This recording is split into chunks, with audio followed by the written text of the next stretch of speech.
Здравейте, аз съм Пламена от Пламъчето и в това видео ще ви покажа как да редактирате текст в Canva. Съответно, в предното видео ви показах как да си купите шаблон от онлайн магазина plamachето.com и след като го купите, получавате файл, PDF файл с линк към Canva. Съответно, цъкаме на линка, както ви показах вече, Edit Template и отваряме някой от шаблоните. В случая съм избрала да работим с покана ферма за момиче, тъй като има малко повече текст на нея. Така, какво може да правите в Canva с текст? Може да сменяте фона или шрифта на български. Може да сменяте големината му от тук. Може също така да сменяте цветовете, като нещо много хубаво, което го има в Canva е, че тук ви се дава възможност прямо цветовете на картинките, които има съответно в шаблона, да си избирате подходящ цвят. Също какво друго можем да правим?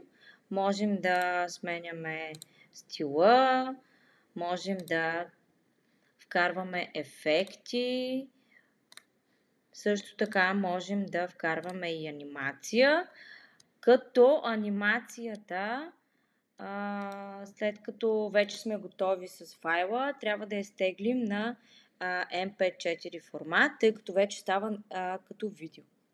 Съответно, нека да изпробваме сега да сменим шрифта, да кажем този шрифт. Като е много важно, когато сменяте шрифт на български, т.е. текст на български, да се съобразите с това, тъй като не всички шрифтове са подходящи за кирилица.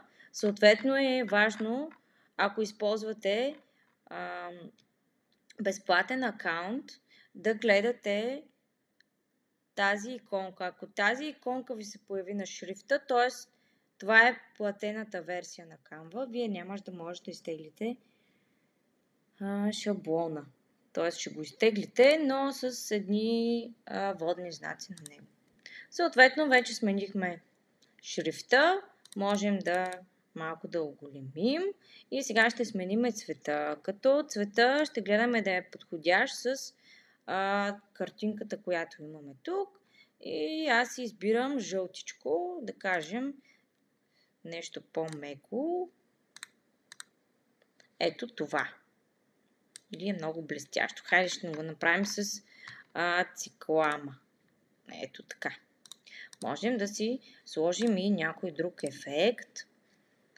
Ето, например, този, като тук си избираме и подходящ цвят за сянката. Ето, примерно, може по-светъл, по-тъмен. Изобщо, изключително много възможности има в Canva в това отношение. Може до безкрай да творите. Съответно, можем да си променим и този основния. Дайте да видим. Не, този не е много подходящ. И този. Ето така малко ще го дръпнем.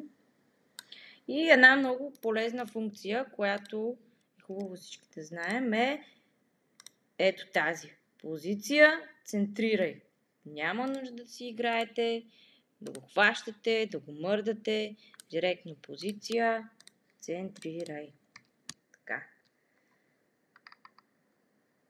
Това е за редактирането на текста. Надявам се, че ви беше полезно. Дори и така да си направите някакви ваши неща за децата. Canva дава изключително голям набор от шрифтове, ефекти и каквото си пожелаете общо взето. Гледайте другото видео, където ще ви покажа как да редактирате снимки.